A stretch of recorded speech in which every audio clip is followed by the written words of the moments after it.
Seguimos en Misión Transparencia, el programa institucional de la Secretaría de Transparencia de la Presidencia de la República.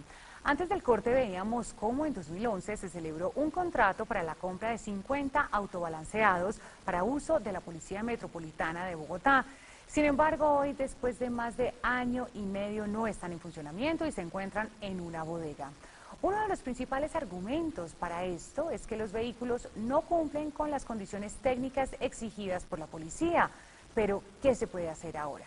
De eso hablaremos con el doctor Diego Ardila, Contralor de Bogotá, y el doctor Andrés Lozano, asesor de la Secretaría de Transparencia de la Presidencia de la República. Gracias por acompañarnos en el día de hoy. Doctor Ardila, uno de los puntos que más ha llamado la atención frente a este caso es que, aunque en el objeto de la licitación no se pedía una marca específica, en las condiciones técnicas sí, algo que la ley de contratación colombiana prohíbe y es como una forma también de garantizar la pluralidad o mayor participación de los oferentes. Sí, necesariamente que cuando la administración necesita un bien o un servicio, debe señalar qué es lo que quiere, pero no de una forma tan específica que lleve a que desde allí se está diciendo quién va a ser, a quién se le va a adjudicar el contrato público. Esos son de los grandes problemas que tiene la contratación actualmente. Y es un cuello de botella.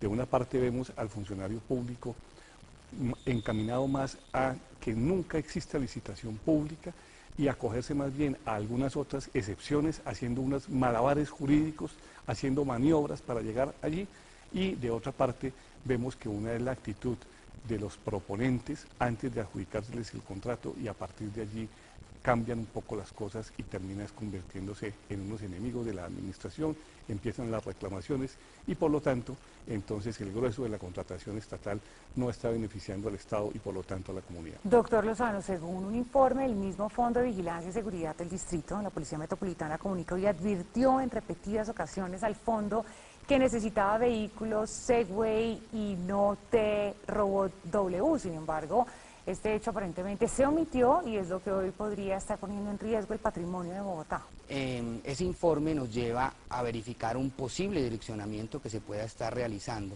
desde el Fondo de Vigilancia y Seguridad del Distrito.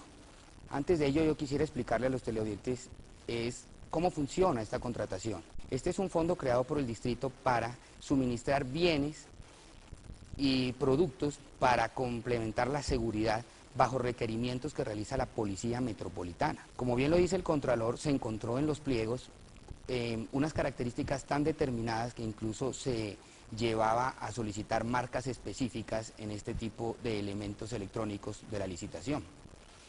Pero lo que más llama la atención de la Secretaría, que complementa el informe que realizó el Fondo de Vigilancia y Seguridad Privada de la nueva administración, son otro tipo de interrogantes que se deben prevenir para unas futuras licitaciones. Que el mismo informe habla de un detrimento, un posible detrimento patrimonial de 800 millones de pesos, dado que la investigación hace que estos elementos electrónicos se encuentran en el mercado a casi 8 millones de pesos.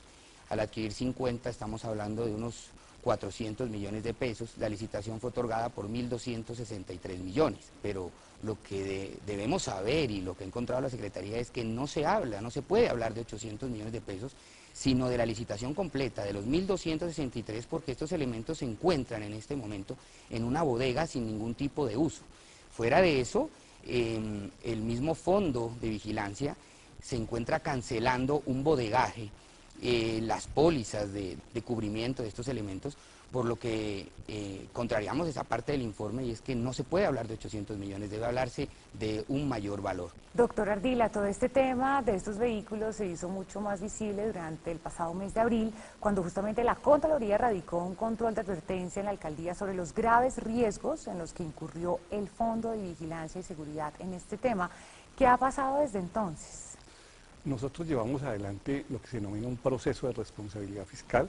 Allí vinculamos a los funcionarios públicos y a los particulares, a los contratistas que tienen que ver con el tema, para que participen de un debate jurídico, aporten sus pruebas, ejerzan su derecho a la defensa, pero también vinculamos a la compañía de seguros que respalda esta contratación, con miras a obtener el resarcimiento del daño al patrimonio público.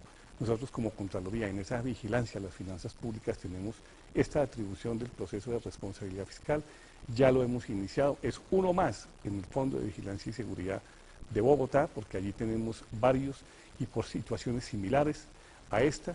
Y bueno, vamos adelante con este proceso de responsabilidad fiscal. En el caso de llegar a fallo con responsabilidad fiscal, esto equivale a como si el servidor público y el contratista del Estado giraran un cheque en favor de la administración y en su contra, y por supuesto que desde el mismo debate jurídico dentro del proceso podemos entrar a embargar bienes de los presuntos responsables. Este es solo un ejemplo de casos en los que infortunadamente se pone en riesgo los recursos de los ciudadanos. ¿Qué se puede hacer para evitar que esto ocurra? Bueno, Bianca, lastimosamente estamos no en una excepción, sino en un común. La Secretaría de Transparencia ha venido haciendo seguimiento a varios procesos licitatorios en donde se están presentando todo este tipo de irregularidades y posibles detrimentos patrimoniales. Lastimosamente ya en contratos otorgados, como este caso, pues lo que está pensando la Secretaría específicamente es primero alertar con unos fundamentos muy fuertes y las pruebas necesarias que se puedan recaudar desde la Secretaría a los organismos de control. La Contraloría ejerce un control posterior, razón por la cual también en los procesos que se adelantan actualmente y no han sido adjudicados, se viene trabajando de la mano con la Procuraduría General de la Nación, específicamente la Delegada de Prevención de la Moralidad Administrativa.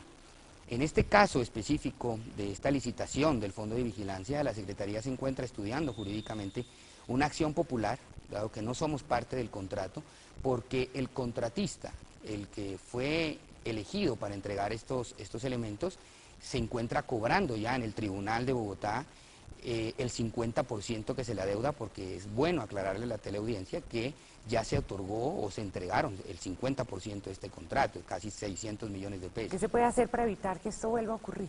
Bueno, nosotros también como Contraloría, al obtener este resultado, un proceso de responsabilidad fiscal, una de las consecuencias es que la persona queda inscrita en lo que se denomina el Boletín de Responsables Fiscales que lleva la Contraloría General de la República. A partir de allí, la persona no puede contratar con el Estado, no puede ocupar cargos públicos, y bueno, esto hace parte también de un control social y es un reproche por parte de la sociedad, y de que se inscriba a estas personas allí, a partir de allí ya tiene una sanción, por decirlo así, social y unos efectos de que a futuro no pueden contratar con el Estado ni volver a ser funcionarios públicos. Pero además, lo propio aquí para nosotros como Contraloría nos interesa es obtener el resarcimiento del daño al patrimonio público, y en esa dirección es que tenemos que actuar y estamos actuando. Bueno, entonces la recomendación: mayor planeación para lograr más transparencia en los procesos. Muchísimas gracias a nuestros invitados. Muchas gracias. Y a nuestros televidentes los invitamos para que continúen con nosotros en breves momentos, aquí en Misión Transparencia.